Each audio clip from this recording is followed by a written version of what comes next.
Esther chapter 9. Now in the 12th month, that is the month of Adar, on the 13th day, the time came for the king's command and his decree to be executed. On the day that the enemies of the Jews had hoped to overpower them, the opposite occurred, in that the Jews themselves overpowered those who hated them.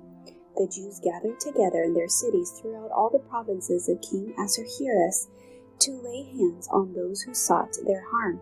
And no one could withstand them because fear of them fell upon all people. And all the officials of the provinces, the satraps, the governors, and all those doing the king's work helped the Jews, because the fear of Mordecai fell upon them. For Mordecai was great in the king's palace, and his fame spread throughout all the provinces, for this man Mordecai became increasingly prominent. Thus the Jews defeated all their enemies with the stroke of the sword, with slaughter and destruction, and did what they pleased with those who hated them. And in Shushan the citadel the Jews killed and destroyed 500 men. Also Parshandatha, Dalphon, Aspatha, Poratha, Adalia, Aridatha, Parmashta, Arisai, Aride, and Vajizatha, the 10 sons of Haman, the sons of Hammedatha, the enemy of the Jews, they killed, but they did not lay a hand on the plunder. On that day the number of those who were killed in Shushan the citadel was brought to the king, and the king said to Queen Esther, "The Jews have killed and destroyed 500 men in Shushan the citadel, and the 10 sons of Haman. What have they done in the rest of the king's provinces? Now what is your petition? It shall be granted to you. Or what is your further request? It shall be done." Then Esther said, "If it pleases the king, let it be granted to the Jews who are in Shushan to do again tomorrow, according to today's decree, and let Haman's 10 sons be hanged on the gallows." So the king commanded this to be done. The decree was issued in Shushan, and they hanged Haman's 10 sons. And the Jews who were in Shushan gathered together again on the 14th day of the month of Adar, and killed 300 men at Shushan, but they did not lay a hand on the plunder. The remainder of the Jews in the king's provinces gathered together and protected their lives, had rest from their enemies, and killed 75,000 of their enemies, but they did not lay a hand on the plunder. This was on the 13th day of the month of Adar, and on the 14th of the month they rested and made it a day of feasting and gladness.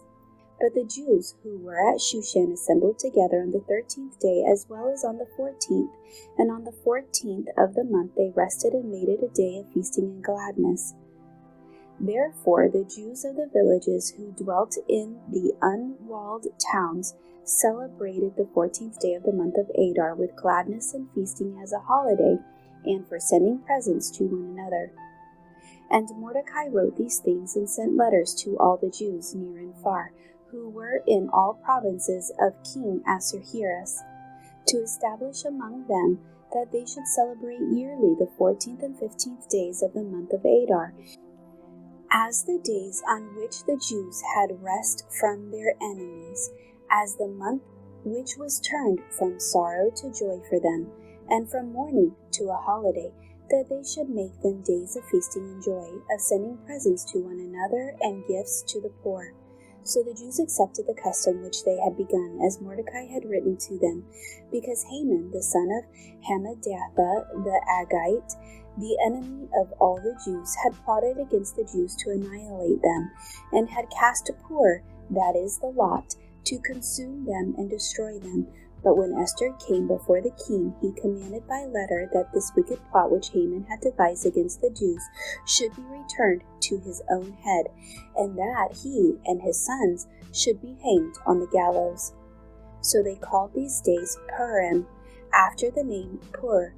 Therefore, because of all the words of this letter, what they had seen concerning this matter, and what had happened to them, the Jews established and imposed it upon themselves and their descendants and all who would join them, that without fail they should celebrate these 2 days every year, according to the written instructions and according to the prescribed time, that these days should be remembered and kept throughout every generation, every family, every province, and every city, that these days of Purim should not fail to be observed among the Jews, and that the memory of them should not perish among their descendants.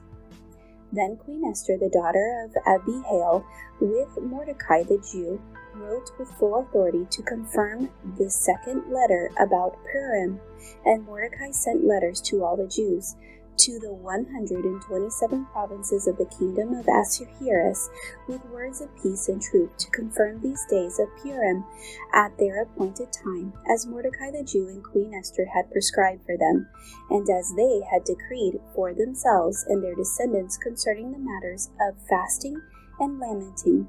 So the decree of Esther confirmed these matters of Purim, and it was written in the book.